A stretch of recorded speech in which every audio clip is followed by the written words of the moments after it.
Okay, karibu tena katika mwendelezo wa somo letu ile tulikuwa tumeliacha hapo nyuma. Tunaendelea kulielekeza ya kwamba sababu za mimba kuharibika. Tulieleza sababu ya kwanza, tukaelezea maambukizi ya njia ya uzazi, tukaelezea pia damu chafu mwilini inapelekea changamoto ya mimba kudondoka. Tulimzungumza pia kuhusu hormone, tukazungumza pia na kuhusu stress, tukazungumzia pia kuhusu lishe duni. Kwa leo tutaendelea au muda huu tutaendelea na sababu ya sita. Kazi nzito na uchovu mkubwa. Unapokuwa mjamzito, mimba za sasa hivi ni tofauti na mimba za zamani. Mimba za sasa hivi zinahitaji baby rest. Unatakiwa uingie katika baby rest, yani usifanye kazi ngumu. Ukifanya kazi ngumu mishipa yako inakuwa inakomaa au inajivuta. Inapokuwa inajivuta mimba inakuwa ni nyepesi kudondoka. Lakini pia unapokuwa unabeba vitu vizito, unapelekea changamoto kama hiyo. Ukiwa na uchovu sana, unafanya kazi, unasimama sana, kusimama kwa muda mrefu kunapelekea inapelekea pressure mfuko wa uzazi na mimba inadondoka. Kwa ni vizuri zaidi pia kujiepusha na kazi nzito na uchovu mkubwa. Hiyo ni sababu ya sita. Lakini pia sababu ya saba ni magonjwa ya muda mrefu. Ikiwa wewe ni mama mjamzito na una magonjwa labda ya kisukari, pressure, damu kuwa pungufu au upungufu wa damu, nikusihi tu au nikuelekeze tu ya kwamba tujitahidi turekebisha matatizo yako ili uweze kushika ujauzito wako na ujauzito wako ukae safi na salama ili uweze kuweza kujifungua vizuri. Lakini pia ukiwa na changamoto kama hizi pia tutakuelekeza namna gani ya kuzifanya ili changamoto ziweze kuondokana. Lakini pia sababu nyingine inakuwa ni umri. Wanasema wenyewe wataalamu wanasema kwamba mimba ili iweze kutokuharibika anatakiwa ashike ujauzito mwanamke kuanzia miaka 18. Lakini pia kuanzia miaka 35 ni kipindi ambacho mimba au mayai yanakuwa sio bora sana kama ya mwanzo, au sio bora sana kama kutokea miaka 18 mpaka 35.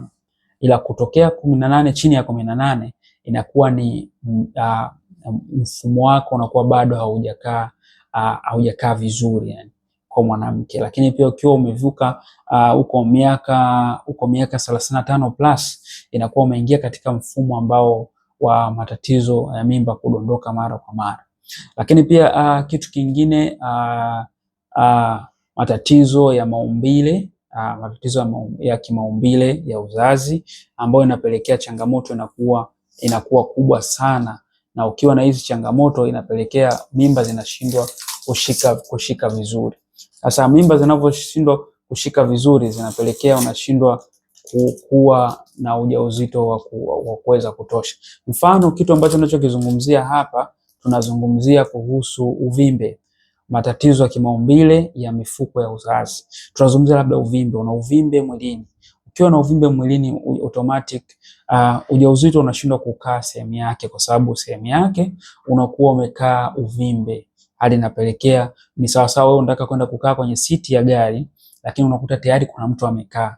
Automatic tutabidi tushuke na gari imeshajaa.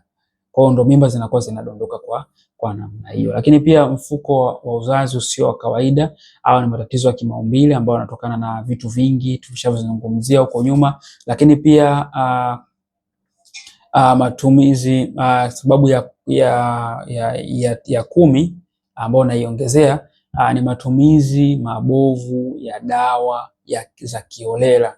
Yani ikiwa wewe ni mwanamke ambaye unatamani kushika ujauzito, unapokuwa unatumia au umeshashika ujauzito, unapokuwa unatumia madawa kiholela, umesikia kichwa kinauma ushameza dawa fulani, umesikia kichwa fulani kinauma umeshameza dawa fulani, unatakiwa upate ushauri kwanza wa mtaalamu akuelekeze kitu gani cha kufanya.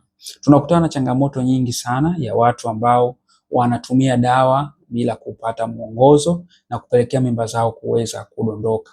Hali inayopelekea mimba, unakuta leo umeshika mimba, inakaa miezi miwili umeshika tena inadondoka. Kwa hiyo unakuta ndani ya mwaka umedondosha mimba 5 mpaka 6, hali ambayo haitakiwi kiafya na haishauriwi pia.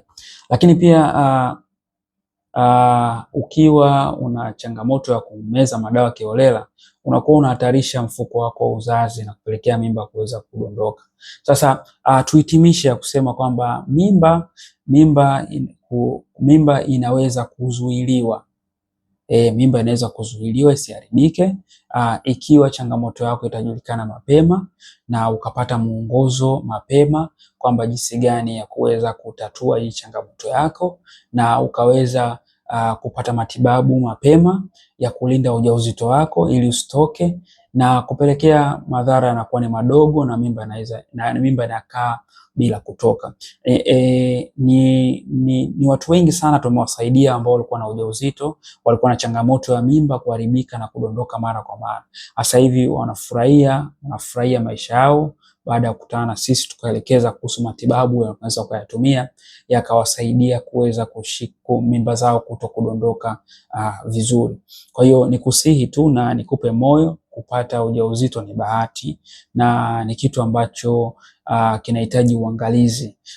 Kubeba kiumbe tumboni, kiumbe ambacho kinakuwa ni bora zaidi, na washauri kwa hata wale ambao wanapenda kutoa ujauzito, jitahidini msitoe ujauzito, kwa sababu unapokuwa unatoa ujauzito unapelekea changamoto kubwa sana kwenye kuathiri kwenye mfumo wako wa uzazi.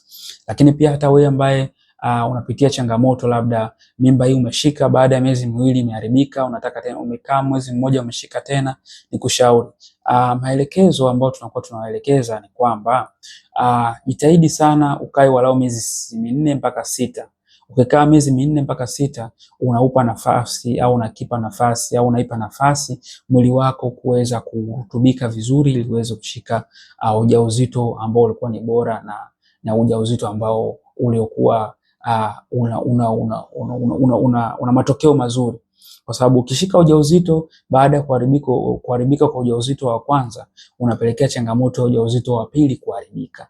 Kwa hiyo nikusihi na nikupe moyo ambaye wewe ambao unapitia hizi changamoto, ya kwamba hizi changamoto zipo na zinatatulika, na tunaweza tukawasiliana kwa mawasiliano yetu utakayoyaona hapo mwisho. Tutawasiliana namna gani tunaweza tukakusaidia, jinsi gani unaweza ukalinda ujauzito wako ukawa safi na salama. Kwa hiyo unaweza ukatuambia hapo kwenye comment umejifunza kitu gani na unatamani kipindi kinachokuja tueleze kitu gani. Lakini pia usisahau kucomment, kulike, lakini pia usisahau kusubscribe. Lakini kitu kikubwa zaidi, unaweza ukashare kwa Mama Khija ili apate na yeye elimu kama hii.